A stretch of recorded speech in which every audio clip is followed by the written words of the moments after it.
हरीश बताएं आपकी तरफ से वैल्यू इन्वेस्टमेंट पिक आज के लिए क्या होंगे?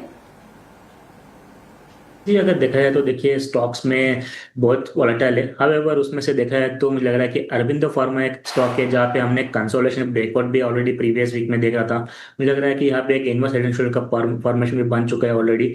तो मुझे लग रहा है कि एक अरबिंदो फार्मा स्टॉक रहेगा जहाँ पे एक अच्छा परफॉर्मेंस देखने मिल सकता है आने वाले दिनों में। तो करंट लेवल्स पे और थोड़े डिप्स में भी बाइंग किया जा सकता है। 1270 से 1265 के रेंज में खरीदा जा सकता है इस स्टॉक को। और टारगेट्स मुझे लग रहा है कि शॉर्ट टर्म में 1320 और 1360 का लेवल देखने मिल सकते हैं। तो स्टॉप लॉस मेंटेन करना चाहिए 1238 का अरबिंदो फार्मा में करंट लेवल को बाय दे रहा है।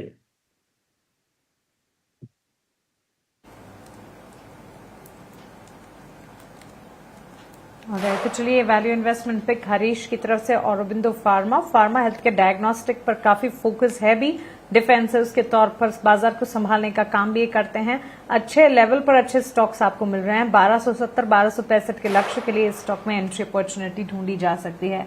नंदीश आप बताएं आपकी तरफ से वैल्यू इन्वेस्टमेंट पिक क्या होंगे?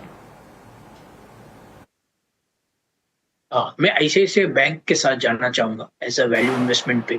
तो अगर मैं आईसीआईसीआई बैंक की बात करता हूं तो compare to all the private sector players ICICI bank is outperform the credit growth.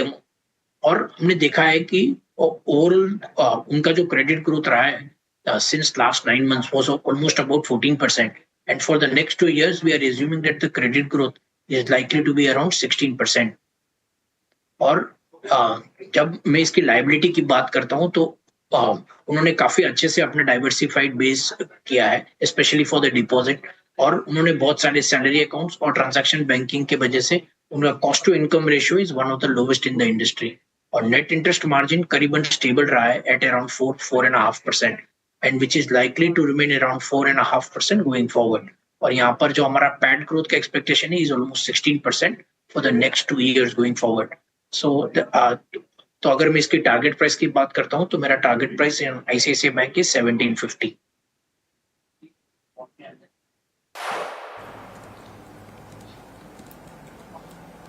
Okay तो चलिए ये है आईसीआईसीआई बैंक्स एंड फाइनेंशियल्स पर भी फोकस इस वक्त वैल्यू इन्वेस्टमेंट पिक के तौर पर नंदीश शाकी राय।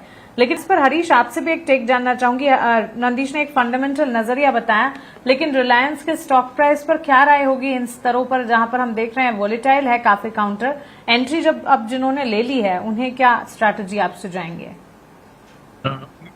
देखिए रिलायंस में हमें रिसेंटली पिछले हफ्ते में डिप देखने मिल रहा था। ऑलमोस्ट 1340 के आसपास स्ट्रॉन्ग सपोर्ट्स थे, वहां से रिकवरी देखने मिल रहा है। स्टॉक प्राइस में देखा है तो ऑलमोस्ट मुझे लग रहा है कि एक ब्रेकआउट के आसपास है, मुझे लग रहा है कि। और दूसरा चीज है कि आरएसए वगैरह पॉजिटिव डाइवर्जन देखने मिल रहा है शॉर्ट टर्म में। तो एक बार स्टॉक को अगर 1450 के लेवल्स के आसपास एक छोटा सा रेजिस्टेंस है, अगर ये लेवल क्रॉस कर जाता है तो एक अच्छा रैली देखने मिल सकती है। ओवरऑल सेटअप पॉजिटिव है, ऑलरेडी जो डिप चाहिए था ऑलरेडी आ चुका है और ओवरसोल्ड से रिकवरी होते हुए नजर आ रहा है। सेटअप पॉजिटिव है, मुझे लग रहा है कि किसी ने बाय किया है तो बिल्कुल बने रहना चाहिए। हो सकता है कि आने वाले दिनों में एक अच्छा बाउंस देखने मिल सकता है रिलायंस इंडस्ट्रीज में।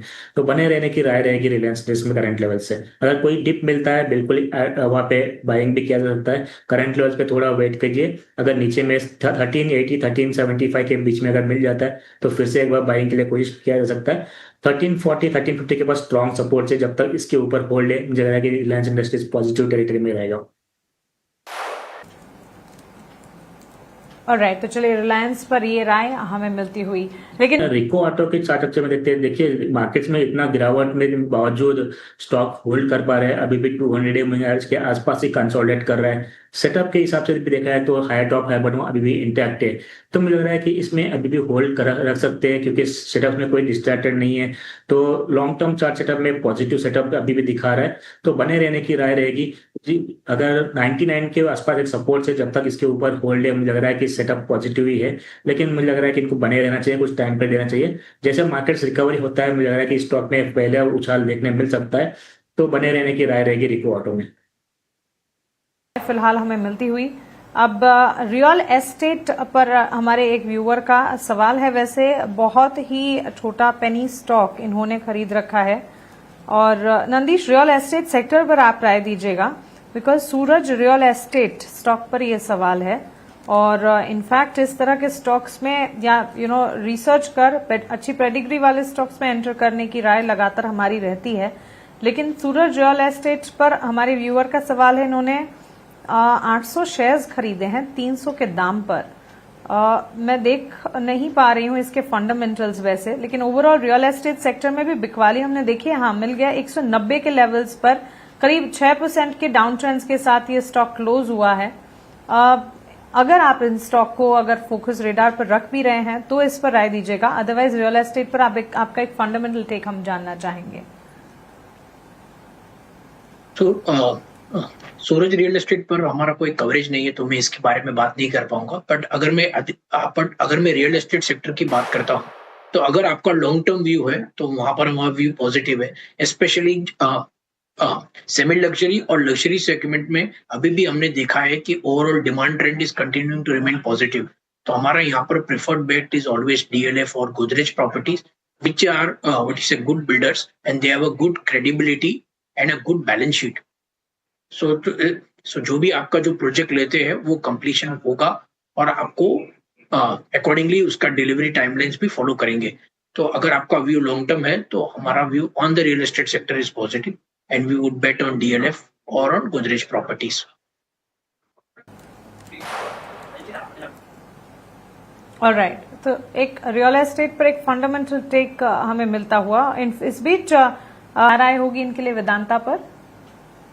बिल्कुल, अगर वेदांता की बात करते हैं तो हमने देखा है कि रिसेंटली एक अच्छी रैली देखने मिल रही थी स्टॉक में। ऑलमोस्ट 520 से लेके ऑलमोस्ट 720 तक के लेवल्स रैली देखने मिली। तो मुझे लग रहा है कि ये जो भी है करेक्टिव फेज है छोटा सा, तो अभी भी लॉन्ग टर्म चार्ट बहुत स्ट्रांग है। मुझे लग रहा है कि जो भी डिप मिलता है तो यहाँ पे एवरेजिंग के लिए कोशिश किया जा सकता है और बिल्कुल इनको बने रहना चाहिए। मुझे लग रहा है कि लॉन्ग टर्म में अच्छे रिटर्न्स देखने मिल सकता है इस स्टॉक में। बिल्कुल डिविडेंड में अच्छा डिविडेंड मिलता है स्टॉक में, लेकिन लॉन्ग टर्म चार्ट्स में हिसाब से देखा जाए तो भी एक लंबे टाइम के बाद एक मेजर कंसोलिडेशन का ब्रेकआउट दिया है स्टॉक ने। तो बने रहने की राय है। कोई भी डिप मिलता है करंट मार्केट के सिनेरियो की वजह से तो वहां पे भी एड ऑन भी कर सकते हैं स्टॉक को, क्योंकि मुझे लग रहा है कि स्टॉक में अच्छी परफॉर्मेंस देखने मिल सकते हैं आने वाले 1-2 साल में।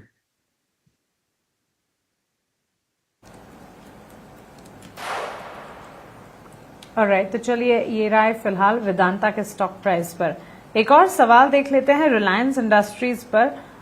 नंदीश, आपसे एक राय जानना चाहेंगे।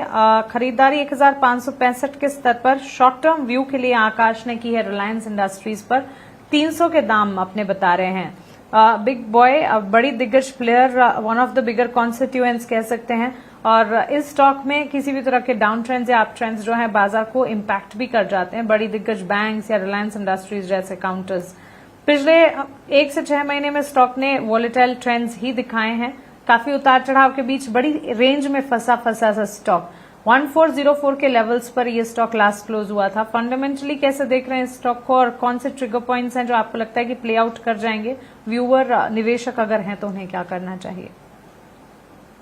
रिलायंस पर हमारा व्यू पॉजिटिव है। और अगर मैं शॉर्ट टर्म की बात करता हूं तो जैसे जैसे ये क्रूड ऑयल जैसे हमने बढ़ा है कि $90 से ऑलमोस्ट $115 आ गए, तो इसका सबसे बड़ा बेनिफिशियरी आपको रिलायंस इंडस्ट्रीज होगा, क्योंकि उनकी जो 2 मेन सेगमेंट है OTC, that is oil to gas, and the petchem margins both will have higher earnings at least in the short term. और उन्होंने ऑलरेडी रिलायंस जियो के IPO के लिए जो उन्होंने ऑलरेडी फाइल अप कर दिया है, तो ऐसा लगता है कि एटलीस्ट जून के पहले वहां पर एक बहुत बड़ा IPO हम देख सकते हैं। तो रिलायंस में 2 बहुत बड़े शॉर्ट टर्म ट्रिगर है। एक तो आपका earnings upgrade from oil and gas and second would be the Reliance Jio IPO। तो करंटली रिलायंस पर हमारा व्यू पॉजिटिव है। चलिए, रिलायंस पर ये राय फिलहाल हमें मिलती हुई, आगे बढ़ेंगे और अब ये राय हमें मिलती हुई। लेकिन चलिए इसी के साथ कल की तैयारी को हम यही समेटने जा रहे हैं। लेकिन